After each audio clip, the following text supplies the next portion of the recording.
En Bretagne, l'âme ne se trouve pas que dans la terre, elle se trouve aussi dans la mer. C'est là, dans le fracas des vagues sur le granit, dans l'odeur du goémon et le cri des mouettes, que se jouent les vrais drames. Et quand la nuit tombe sur l'océan, un seul navire ose défier la brume. Ce n'est pas un navire de pêche, ni un navire de guerre. C'est le Bagnose, le bateau de nuit, le collecteur des âmes perdues. Je suis Louis Brache et vous écoutez Légendes de France. Nous poursuivons notre exploration des contes et légendes bretons. Avant de commencer, je vous invite à noter ou à liker le podcast si l'émission vous plaît. Ça aide beaucoup au référencement de l'émission et à ce que ces histoires touchent le plus grand nombre.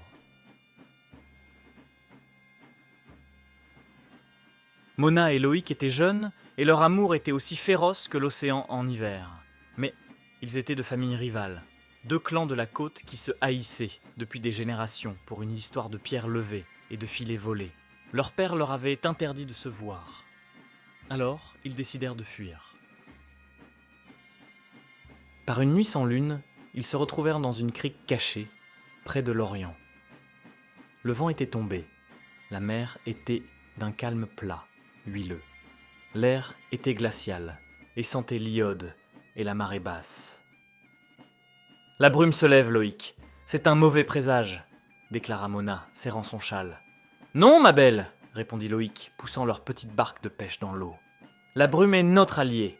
Elle nous cachera des vigies de ton père. Avant l'aube, nous serons à Quiberon, et nous serons libres. » Ils s'éloignèrent de la côte, ramant en silence.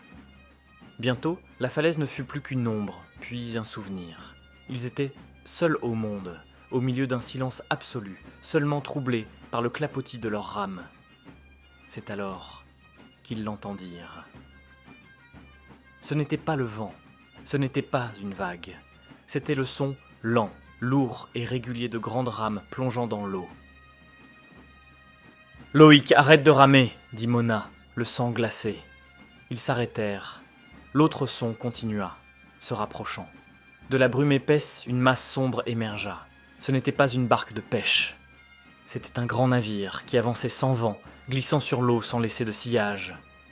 D'un noir profond, non pas peint, mais noir de pourriture et d'eau salée. Le navire les fit frissonner de terreur. Ses bois étaient gonflés, ses membrures squelettiques couvertes d'algues épaisses qui pendaient comme des cheveux de noyer. Ses voiles n'étaient que des lambeaux de suaire raidis par le sel. Un froid surnaturel émanait de la coque, et l'on entendait un grincement lent, comme des os fatigués, et le goutte à goutte incessant de l'eau s'écoulant de sa coque percée. À la barre se tenait l'Ancou, l'ouvrier de la mort qui avait délaissé son chariot terrestre pour celui des flots.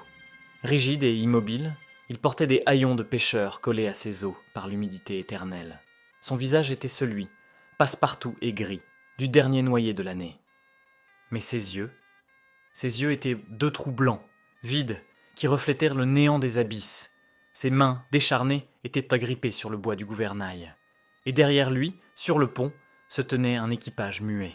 Des hommes, des femmes, des enfants, tous trempés, la peau bleue, les regardèrent fixement, la bouche légèrement ouverte, comme pour un cri silencieux. Les âmes de tous ceux que la mer avait pris cette année-là. Le Bagnose glissa le long de leur petite barque.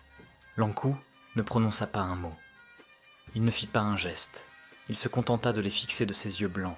Il n'avait pas besoin de se presser. Son passage n'était que l'annonce du drame, pas l'acte. Aussi vite qu'il était apparu, le navire fantôme disparut dans la brume. Loïc et Mona restèrent pétrifiés. « Il est parti !» dit enfin Loïc, la voix brisée, serrant fort la main de sa bien-aimée. À cet instant, un frisson parcourut l'océan. La mer, si calme, se souleva en une vague unique, une vague scélérate née de nulle part. Elle frappa la frêle embarcation et l'eau glaciale les submergea.